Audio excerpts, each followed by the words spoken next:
Good afternoon, everyone. Thank you for coming later in the day.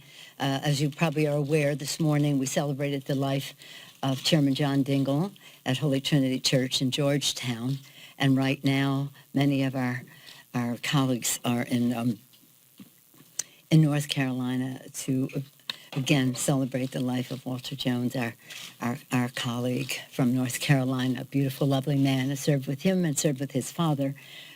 Two different parties. His father a Democrat, Walter a Republican, but both of them Southern gentlemen, patriotic Americans, both of the Joneses, and certainly Walter Jones and John Dingell. Today is also a day of sadness because it marks the one-year anniversary of the Parkland tragedy of gun violence. 1 year ago, America's heart was broken by the horrific act of violence in Parkland, Florida. Today, we remember the 17 lives that were stolen from us then. I'm very pleased that last night, this House Judiciary Committee under the leadership of Jerry Nadler and with the full participation of our members, took a strong step to end the epidemic of gun violence, and they advanced H.R. 8, the bipartisan, common-sense background check legislation.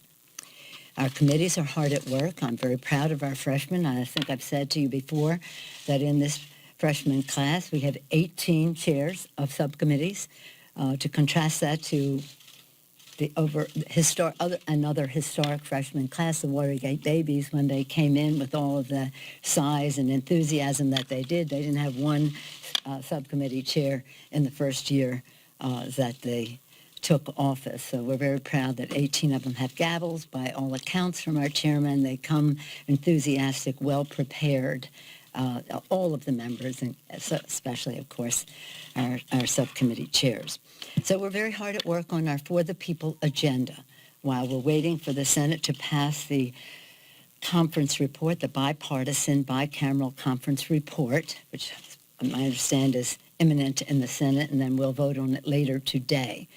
So that's real progress, I think, for us to have left it to the appropriators to make the decisions, come up with a bicameral, bipartisan bill that we can overwhelmingly support. But at the same time, we are working on our For the People agenda. For the People agenda, first and foremost, said it was going to lower health care costs by lowering the cost of prescription drugs. We've already had committees, the Ways and Means Committee and the Oversight Committee, Government Reform and Oversight Committee have already had hearings on the price of prescription drugs. Our second point in the For the People agenda was to lower healthcare costs, bigger paychecks by building the infrastructure of America. And again, last week, the Transportation Infrastructure Committee held a hearing with representatives of the private and public sector, the mayor of Los Angeles representing our nation's mayors, Governor Walz representing our governors, and others participating there. Third point for the People agenda is H.R. 1 to reduce the role of big, dark, special interest money in politics, lower voter suppression, and increase the voice of everyday Americans in our political system, to restore confidence in our political system. And we've already had an outside of Washington hearing under the leadership of Marcia Fudge in Brownsville, Texas, with great participation from our members, including our distinguished whip, Mr. Clyburn, participating. And here this week, we've had the Homeland Security Committee having a hearing on H.R. 1 and as it relates to the integrity of our elections, and we have the House Administration Committee having a hearing on that as well. Again, part of our H.R. 1, 2, 3, the first 10 resolutions of the House, the first 10 bills, we're very pleased how we're advancing the For the People agenda, but also H.R. 8, the gun violence prevention bill. Probably, I think they may report out two, scheduled to report out two, that bill, and then Mr. Clyburn's initiative on the fix for South Carolina, which has bipartisan, bicameral support. Just a word further on the on the agreement that we will be voting on later today. In addition to the pieces on Homeland Security, which are very important. And by the way, the Homeland Security budget is a big budget. It's not just about the Mexico border. It's about ice cutters off of Alaska and the other parts of our border that are not necessarily just the southern part. And I'm very pleased that some long advocated for pieces are now in that budget as well. So when you talk about the size of the budget, it's broader than the U.S.-Mexico border. But the bill that we will be passing is a long overdue pay raise for federal employees to make them on a par with military employees as they had always been. An additional $1 billion for the census to combat the administration's assault and to ensure a fair, accurate count. $3 billion to keep communities safe by combating the opioid epidemic and hiring more police officers. $17 billion to rebuild America's infrastructure. Billions of dollars in support of small businesses. More than $9 billion to protect clean air, clean water, and public lands. $9.1 billion in security assistance for our allies and $7.4 billion for global health and nutrition assistance. So this is a very important legislation. We have the 6 appropriations bills that were not agreed to and not as controversial, and then the Homeland Security bill, which produced the result that today we will keep government open, and that's very important for the American people, but we will also, as we do so, protect our borders and protect our values. Madam Speaker. Yes, ma'am. The President just said that he will declare a national emergency when he signs this bill. Do you still plan to file a legal challenge if and when he does that, and how quickly you can do Did I ever say I was filing a legal challenge? You said Democrats... I may. That's an option, and we'll review our options. But it's important to note that when the President declares this emergency, first of all, it's not an emergency, what's happening at the border. It's a humanitarian challenge to us. The President has tried to sell a bill of goods to American people. But putting that aside, just in terms of the President making an end run around Congress, here he said, let us respect what the committee will do, and then he walks away from it.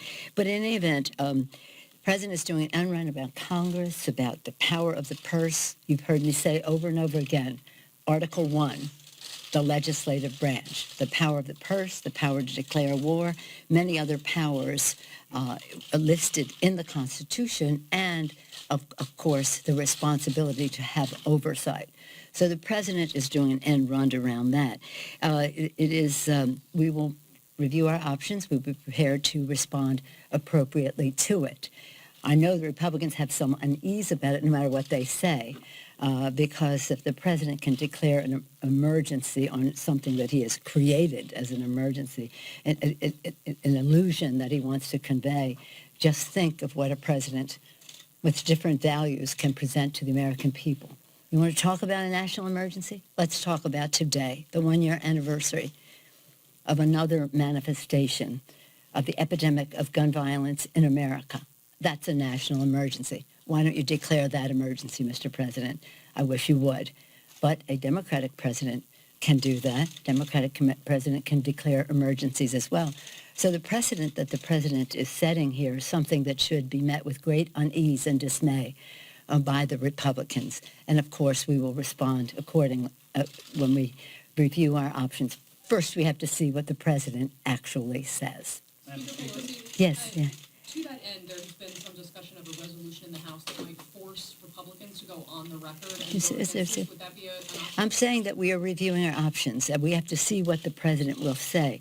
This, I don't believe that there's any good faith negotiations to have with the Republicans in Congress if they're going to support the President doing an end run about what the will of the people, the Congress of the United States, has put forth. So we will review our options, and I'm not prepared to give any preference to any one of them right now.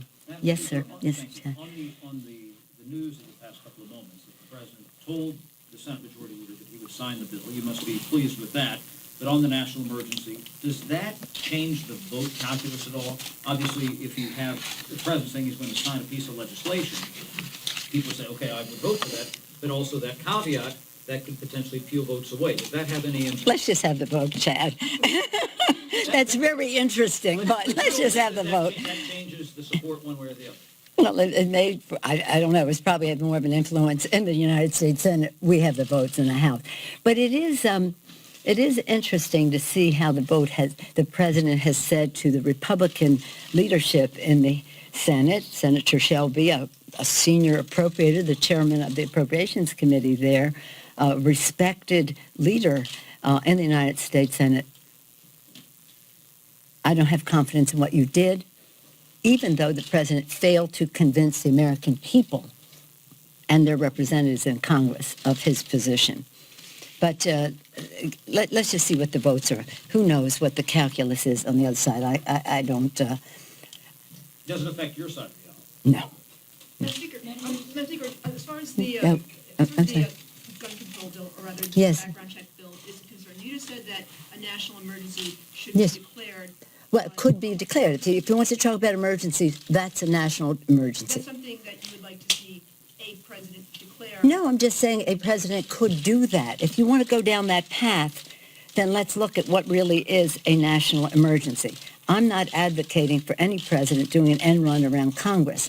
I'm just saying that the Republicans should have some dismay about the door that they are opening, the threshold they are crossing. Madam Speaker, in your opening comments, you spoke some about the freshman class. Yes. I was just wondering, there have been a number of viral moments that some of these new Democratic members, No, especially... that's the word, isn't it? Viral. That's your questions now, that viral moments of the freshmen. thought of their influence. Do these Dem freshmen have an outsized influence that you've never seen before? No. This is welcome to the Democratic Party.